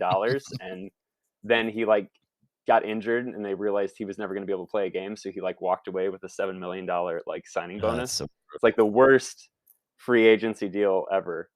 And then it reminds me, there was the Sixers signed Kevin Bynum or Andrew Bynum from the Lakers. And he never played. He injured himself bowling, and it started the process for the Sixers. They were like, you know what, why don't we just win 3 games in 4 seasons and try to get every draft pick? But that was it. It's like you fuck up on a huge free agent deal like that, especially when you're not a destination city that can make up for it. It's like it's kind of hilarious that the Bengals, that was their one shot to be like, all right, look, we don't spend big, but this one's gonna work out. And then it's, of course, like the worst one in the league for 10 years. Yeah, that's it's poetically hilarious. But look, it's also.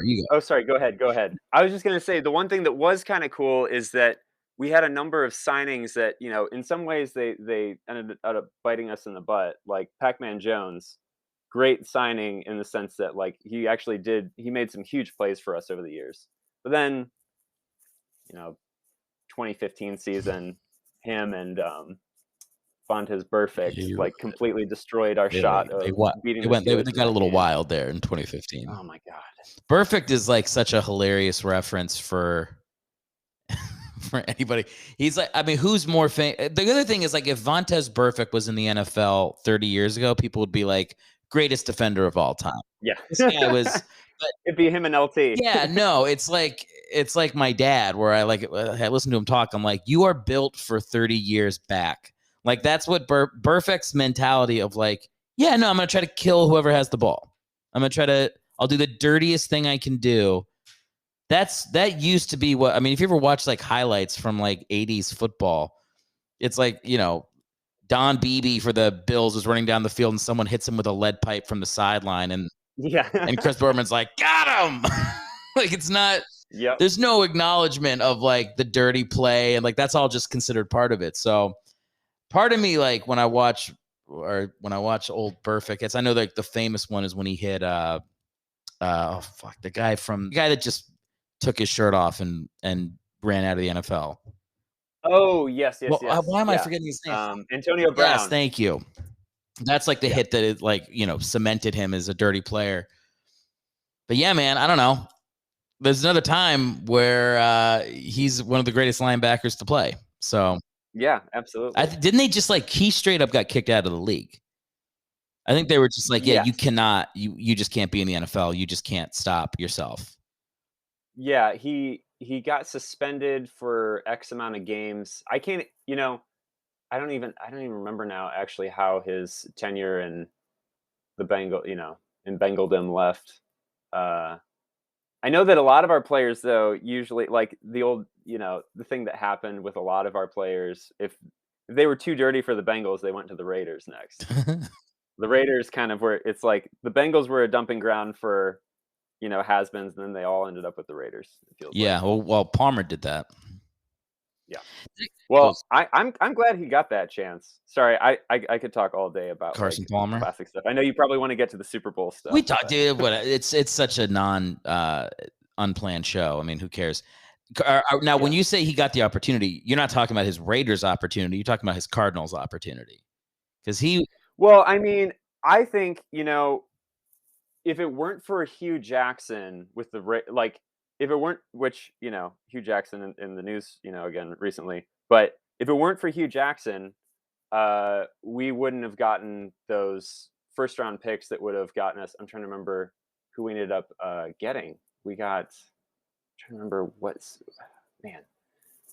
basically Hugh Jackson was the one who made the trade with Mike Brown happen, because Mike Brown was sticking to his guns. He's like, okay, Carson Palmer, if you're done with Cincinnati and you're going to retire, like you're going to stay retired, and if you ever try to come back, you're playing for Cincinnati. It was kind of like when Barry Sanders retired, he was retiring for the Lions, and he was just like, I've done what I can do. And Palmer was kind of like at that point. But then Hugh Jackson somehow sweet talked Mike Brown, because he used to work for the Bengals. He was one of the coordinators there, and Palmer got his chance. Obviously, he didn't do well, or as well as he could have with the Raiders. But then getting to the Cardinals, I was really happy that he actually had the shot, playing with Larry Fitzgerald. And I'm trying to remember who the running back was then. Was it David Johnson? Or that might have who been did he before have that David year? Johnson's time. It was before. Okay. Yeah, I can't think of who. Yeah, you kind of sound like the way Lions fans sound about Stafford now. Everybody's using the Rams winning as a chance to shit on Detroit. And it's like, I don't hear Lions fans being like, fuck that guy. Like, they're like, hey, man, you tried. Your watch has ended. They've had 3 great players in Detroit in the last, 30 years, and 2 of them couldn't take it anymore and quit and never went anywhere. I think they were happy to see him win, Absolutely. Sorry, you go. No, you go. I was going to say, just to put it back on the Bengals and to bring it into current day. I mean, obviously it's like, you gotta, you want to capitalize every opportunity you get. You're in the Super Bowl. It doesn't matter that you're the underdog. So, whatever. There's no moral victories in the Super Bowl. But I think Burrow's going to go back. I mean, if he didn't go back, I think it's going to end up being Marino-esque, because he has that kind of star power to me, where I'm like, this dude's going to be competing at a high level for over a decade. I mean, he's so good. And the fact that they're playing with a backup offensive line and got all the way to the Super Bowl, got through the 1 and 2 seeds on the road. I mean, I don't know. What do you think the vibe is amongst the Bengals fans now? Obviously you just lost, but do you think people are still feeling optimistic? What's the tone? Yeah, I think everyone's optimistic. I think the thing that was really difficult is that there's always this sense of immediacy that it's so difficult to get back to the stage of the Super Bowl, to get back to finally, get the monkey off their back of having, those losses against the 49ers back in the 80s to just kind of be like, finally, the small market Cincinnati team is like winning against the world. Yeah. That's kind of what this championship felt like. And so to have that fade away in the fourth quarter, also like it is what it is, because we, when it comes to the officiating, the uncalled face mask grab on the T. Higgins touchdown, like that, like I sort of forgave that horrible call against Wilson, because he clearly, that was just he played the ball well, and for that to get flagged on that 4th and 1, that was really hard. It feels like a makeup but call. in a way, I kind of believed, and kind of like, okay, yeah, sometimes officials, they make one play but they blow another one. So I I was think like that 90 or 85 seconds left. I mean, maybe the last the games before that, I was like, oh well, they're gonna score a touchdown. They're definitely gonna kick a field goal. Like, or no, they needed a touchdown. They needed a touchdown. But I was like, yeah, that's obviously gonna happen. There's no way they're not getting in the end zone. So I was more surprised that even with the Rams defense and Aaron Donald playing out of his mind in the second half, I mean, yeah, I was still surprised that the Bengals didn't score. I thought that was going to be how the game ended. Yeah. I was looking at all like the kind of, Monday morning analysis of everything, and there's footage of Jamar Chase being wide open. He actually beat Jalen Ramsey on that final play when Burrow got sacked. Yeah. If he had just a split second longer, that would have been a touchdown there. It wasn't on the final play. It was on the third down, because the final play was when he was getting hit, and he basically did that awkward fumble forward throw that did not get caught. But yeah, it's just like the little moments like that, and it's like what you were saying. It's like it's all about our offensive line, which I really, really hope we seek the best. I mean, I really hope we get the best offensive linemen that are available in free agency. I haven't started going through like the whole list of who is actually going to be available in the league, but I really hope we make some good free agency signings. Yeah, you had that guy that was it Wadsworth, Whitsworth, whatever. The guy. Andrew Whitworth. Yeah, fucking traitor. Guy. No, I'm just kidding. I know. You feel the same way. You're like, no, I'm happy for him. I feel like you can't. Yeah. You feel happy for him. Yeah, I do. You think he earned his respite from Cincinnati? Absolutely. Yeah. I think that it's like in the same way that Stafford just needed the right opportunity. I think that Whitworth in particular, having gone through again all of those playoff losses, protecting Carson Palmer for a couple of years, then Andy Dalton, and then just needing to go to greener pastures, I totally understand that. Yeah. Well, you're a better person than I am. When people would leave the Eagles, I'd be like, rot in hell, Jim McMahon. Not the one free agency thing that I really missed this year was not having Giovanni Bernard in our backfield. I think if we had the 1-2 punch of Mixon and Bernard again, would that have made the difference in this game versus like having Perrine in there as our third down or other down back? I thought Perrine had a shot at that the weird throw. He was kind of like a little flat-footed. And that's not obviously. I don't think he's expecting Burrow to get the pass off, but like he was kind of there. Yeah. It was really close. And I mean, just it's so hard. Last night, so after the game, I walked around downtown Cincinnati because I just wanted to see kind of what was happening. And for the most part, everyone had just kind of dispersed. There were still people hanging at bars. There was, so there's this area in between Paul Brown Stadium and Great American Ballpark called the Banks. And they had these huge LED screens set up there for crowds to stand out. And even though it was like, I think it was like 18 degrees and with the wind chill and everything, it was probably closer to single digits at certain parts of the game. But there were people packed there to the gills, drinking and having a good time. But everybody got out of there within like an hour after the game, and everything. I was just walking around, and I just kept getting these waves and waves of just feeling all that disappointment and all the, I don't know, it was such a close game, and I really wish that we could have made it happen, but I don't know. I'm sorry. I'm going back into It's okay, Andrew. Stay with us. I'm just getting pulled back into Stay it. with us. Listen, this is why I wanted to have a Rams fan and a Bengals fan on this is the first episode. I told my first guest this too. This is the first episode I haven't had a backup quarterback to talk about, because I'm like, I want to give both of these. Oh, can you hear the reverb there? Maybe it's just I cannot. Okay, all good. I wanted to give like the Super Bowl its due, and I wanted to hear from somebody who had to go through the loss, because it's like, I feel like it's an important part of fanship to be like, how do you respond? Like, do you, I wanted to hear somebody really sad and on the verge of tears, and I appreciate you coming on to provide this for the audience. This is what it's about. Yeah. And you guys, we can never say it, but I feel like you'll be back.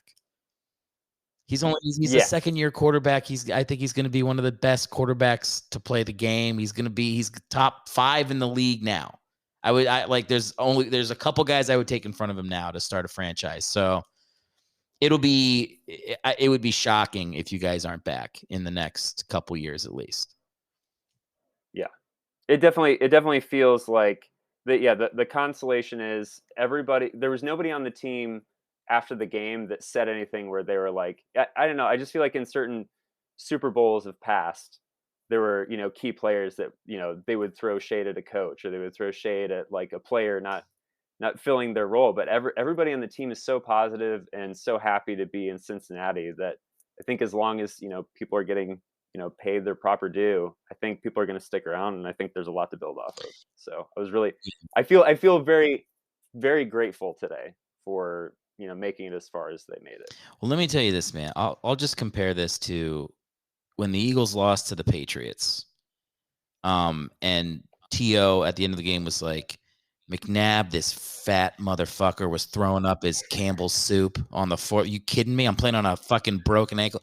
You could just, you're watching it. You're going like, we're never getting back to the Super Bowl. Not with these guys. Like, it was over. There, like, you saw that window slammed shut, and if your fingers are there, you lost your fingers. So, like, at least for you guys, it's like, it seems like the people on the team want to be there. It seems like people are bought in. You got a young quarterback, and there's not a lot of everybody seems to like each other for the most part. So that bodes, like I said, it bodes well for the future. And I don't know, man, the AFC is going to be stacked. That's the part that's hard, is you're like, there's going to be so many good teams in the AFC to get through, but it's a quarterback league. So the fact that you guys got Burrow, it hopefully, like I said, I don't know. I just watched so many videos of Bengals fans celebrating the kick to get into the Super Bowl. It's like, I feel like everybody got deputized as like, underdog Bengals fans in the last 2 weeks. So we feel your pain, Andrew. Thanks for coming on the show and bearing your soul to us. Before we wrap up, do me a favor. Do yourself a favor. I don't know why I'm saying it like this way. Tell people that listen to this podcast where they can support you. Oh, yeah. So my Instagram is at AJ Paulsen. That's Paulsen. I've got some music up online. Got a short film that I'm going to be putting in a film festival circuit here shortly. So, but yeah, just follow me on Instagram.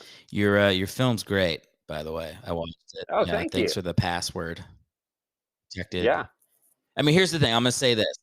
I hated it. Yeah. But that means it's good, because I don't like horror. Like, it makes me mad. Like, when it's done well, I go, fuck you. Like, I don't like the feeling it gives me. And I had that feeling multiple times during yours. So that means it's probably good. Thank you. So it's great / fuck you. Thank you. I mean, yeah. Well, I mean, by the horrors, that's your, you were a writer on American Horror Story. So that feels like your sweet spot. Yeah. Genre stuff is real fun. Do you? So why don't you like horror? I don't know. It's There's a line in The Office where one of the it's like the uptight Angela character goes, "I hate being titillated." I relate to that. I don't like the feeling of uncertainty. I don't like the jump scares scare the like loud. I get mad. I don't know. It's a weird reaction. Like Liz was right. I mean, you know my wife, who my listeners know my wife. And when she was working on American Horror Story, she'd be like, "New season's out." I'm like, "I don't care. I will never ever watch that show." I tried for like 3 seconds, and I remember like Dylan McDermott got stabbed, and I was like, "Yeah, I'm done." Nope. I think it was like the pilot episode. She was like, "You got to try." I gave it literally like 2 minutes. And as soon as he got stabbed, I was like, "Yeah, I would never. I can't. I'll have nightmares." It's fair. I understand how traumatic horror can be, especially really gory stuff. So it's not. One for time, everybody. in college, my friends took me to go see. We all went to go see Texas Chainsaw Massacre, and I went because there was like a girl going that I liked, and I wanted to like whatever, just hang out and press her. And the first dude that gets his leg hacked off while he's running away from the guy, I just got up and walked out of the theater and was like, "Well, I guess I'm not going to sleep with that girl." Like, I'd rather just not. I give up. If this is what it takes to impress this person, it's not happening. I can't handle it. But anyway, like this isn't about me. The point is, it's a great film. It's going to do very well. Oh, thank you. Enjoyed your music as well. I mean, at this point, fans will have listened to it, as it will be it'll be the intro to you coming onto the podcast. So the music will speak for itself. Oh, and just one more thing to shout out before we wrap things up. So I'm one half of a duo, and my good friend Ben Shepler helped make the song. He basically did all the instrumentation on the track. Instrumentation. I'm the vocalist and lyricist, and also, if anybody ends up actually seeing the short film, which is called Home Buddy, he did all the sound recording, the music, and the sound design for that film. So. Anyway, very cool, man. That's all I got to say. Well, look, I've got a small but dedicated fan base here, so I'm hoping they show you some love online. Thanks for coming on the show. Thank you. I do feel like this was not. Thank you for having me. I do feel like this was tough in moments. I was like, I got to ask Andrew a question before he like spins off into oblivion here. Yeah. No, I'm definitely feeling a little dazed today, but thank you for hanging in there. Look, man, when the Bengals go back, assuming I haven't, quit doing this podcast, you will obviously be the first guest on when they win. And this will be like, Rogan-esque, millions and millions of downloads the day of. By the time they win, next year, that's my growth plan for the podcast, is to get about 2 million more listeners every month than I had the month previous. So by the time, even if it's next year, you'll be talking to half the country. That I will take that. And also, congrats on winning the comedy contest, man. Thank you. Like, that's awesome. Thank you. Yeah, it was. It was cool. I don't know. I feel bad talking about a victory to you right now. Okay.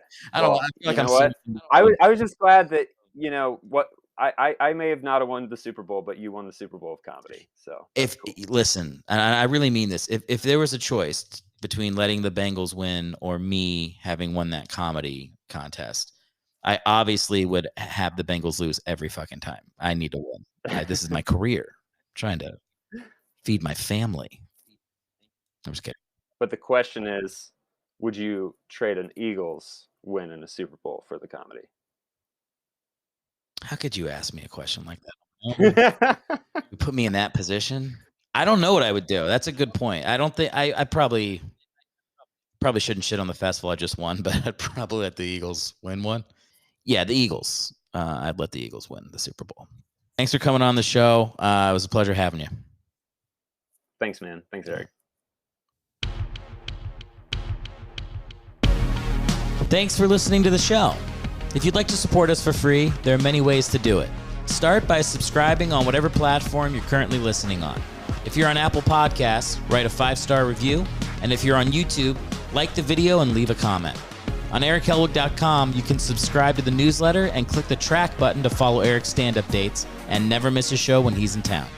To support the podcast financially, visit the merch store via Erick's website. Thanks again for listening, and we'll see you on the next show.